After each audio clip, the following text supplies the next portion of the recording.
বাংলাদেশ ক্রিকেটের সবচেয়ে বড় তারকাদের একজন সাকিব আল হাসান। মাঠের পারফরমেন্সে কোটি ভক্তের হৃদয় জয় করা এই ক্রিকেটার এবার ভিন্ন কারণে আবারও আলোচনায়। শেয়ার বাজার থেকে অর্থ লোপাট, প্রতারণা ও মানি লন্ডারিং এর অভিযোগে ক্রিকেটার ও মাগুরা ১ আসনের সাবেক সংসদ সদস্য সাকিব আল হাসান তার মা শিরিন আক্তার সহ ১৫ জনের বিষয়ে তদন্ত প্রতিবেদন জমা দিতে বেশি সময় পেল দুর্নীতি দমন কমিশন দুদক।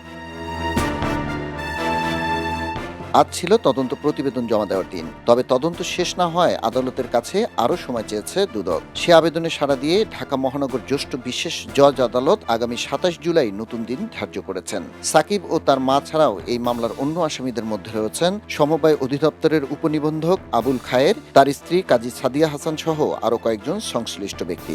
দুদকের দাবি, একটি সংঘবদ্ধ চক্র দীর্ঘদিন ধরে শেয়ার বাজারে কারসাজি করে আসছিল। নির্দিষ্ট কিছু কোম্পানির শেয়ারের দাম কৃত্রিমভাবে বাড়িয়ে সাধারণ বিনিয়োগকারীদের বিনিয়োগে প্রলুব্ধ করা হতো। পরে উচ্চ দামে শেয়ার বিক্রি করে বিপুল অর্থ আত্মসাৎ করা হয়। মামলার এজাহারে বলা হয়েছে, এই চক্রের মাধ্যমে প্রায় ২৫৭ কোটি টাকার বেশি অর্থ আত্মসাৎ করা হয়েছে, যা অপরাধলব্ধ আয় হিসেবে বিবেচিত হচ্ছে। দুদকের অভিযোগ অনুযায়ী আবুল খায়ের ওরফে হিরুর মাধ্যমে পরিচালিত কারসাজিতে যুক্ত কিছু কোম্পানির শেয়ারে বিনিয়োগ করেছিলেন সাকিব আল হাসানও। এর মাধ্যমে তিনি প্রায় ২,৯৫,০০,০০০ টাকার বেশি লাভ তুলে নিয়েছেন বলে দাবি তদন্ত সংস্থাটির। এছাড়া আবুল খায়ের ১৭টি ব্যাংক অ্যাকাউন্টে ৫৪২ কোটিরও বেশি টাকার সন্দেহজনক লেনদেনের তথ্য পাওয়া গেছে বলে জানিয়েছে দুদক। উল্লেখ্য, গত বছর সেপ্টেম্বরে শেয়ার কারসাজির অভিযোগে সাকিব আল হাসানকে ৫০ লাখ টাকা জরিমানা করেছিল Bangladesh securities and exchange commission. সে সময় একই ঘটনায় আরও কয়েকজন ব্যক্তি ও প্রতিষ্ঠানের বিরুদ্ধে আর্থিক জরিমানা করা হয়।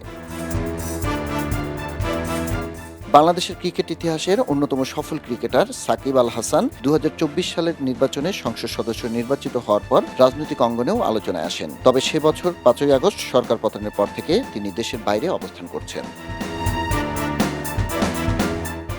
খবরের কাগজ, নিখাত, নির্ভীক, নিরপেক্ষ।